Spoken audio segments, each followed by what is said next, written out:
అందరికీ నమస్కారం అమ్మ. ఈరోజు మనం తెలుసుకుంటున్న అంశం ఏంటంటే 6వ తరగతి తెలుగులో 12వ పాఠ్యాంశమైన ఎంత మంచి వారమ్మ అనే పాఠ్యాంశానికి సంబంధించి టోటల్ నోట్స్ని ఈ వీడియోలో చూద్దాం. ఇంకా ఆలస్యం చేయకుండా వీడియోలోకి వెళ్ళే ముందు ఇంకా మన ఛానల్ సబ్స్క్రైబ్ చేసుకొని వాళ్ళు ఎవరంటే దయచేసి సబ్స్క్రైబ్ చేసుకొని లైక్ చేసి షేర్ చేసి మీ ఫ్రెండ్స్కు రిలేటివ్స్ అందరికీ సబ్స్క్రైబ్ చేసుకోమని చెప్పండి. నా ఛానల్ని సబ్స్క్రైబ్ చేసుకొని ప్రత్యక్షంగా పరోక్షంగా సపోర్ట్ చేస్తున్న వాళ్ళందరికీ పేరు పేరున ప్రత్యేకమైన హృదయపూర్వక ధన్యవాదములు. అందరికీ ధన్యవాదాలు. దయచేసి వీడియోని మాత్రం స్కిప్ చేద్దున్నాను.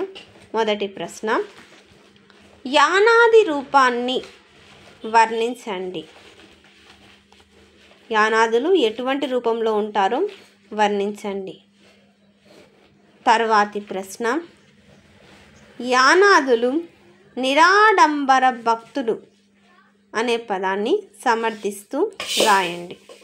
జాగ్రత్తగా స్క్రీన్ షాట్ తీసుకున్నాము. ఒకవేళ అక్షరాలు కనుక క్లియర్గా కనిపించకపోతే నెట్ క్వాలిటీ పెంచుకొని స్క్రీన్ షాట్ తీసుకోండి.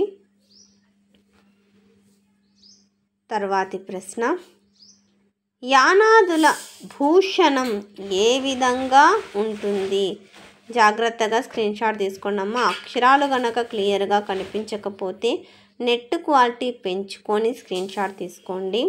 ఇంకా మన ఛానల్ సబ్స్క్రైబ్ చేసుకొని వాళ్ళు ఎవరంటే దయచేసి సబ్స్క్రైబ్ చేసుకొని లైక్ చేసి షేర్ చేసి మీ ఫ్రెండ్స్కు రిలేటివ్స్ అందరికీ సబ్స్క్రైబ్ చేసుకోమని చెప్పండి.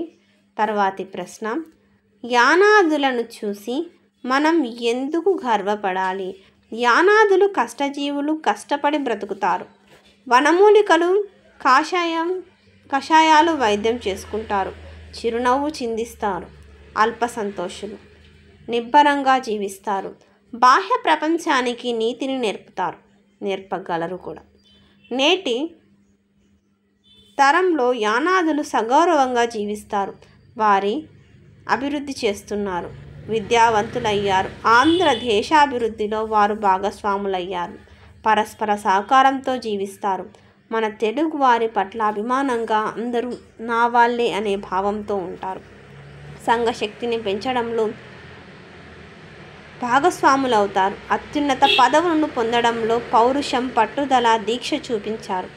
ఇవన్నీ యానాదుల నుంచి నేర్చుకోదగినవి, గర్వించదగిన లక్షణాలు. అందరికీ ధన్యవాదాలమ్మా. ఇంకా మన ఛానల్ సబ్స్క్రైబ్ చేసుకొని వాళ్ళు ఎవరంటే దయచేసి సబ్స్క్రైబ్ చేసుకొని లైక్ చేసి షేర్ చేసి మీ ఫ్రెండ్స్కు రిలేటివ్స్ అందరికీ సబ్స్క్రైబ్ చేసుకోమని చెప్పండి. నా ఛానల్ని సబ్స్క్రైబ్ చేసుకొని ప్రత్యక్షంగా పరోక్షంగా సపోర్ట్ చేస్తున్న వాళ్ళందరికీ పేరు పేరున ప్రత్యేకమైన హృదయపూర్వక ధన్యవాదం. అందరికీ ధన్యవాదములు. దయచేసి వీడియోని మాత్రం స్కిప్ చేయొద్దు. ధన్యవాదములు.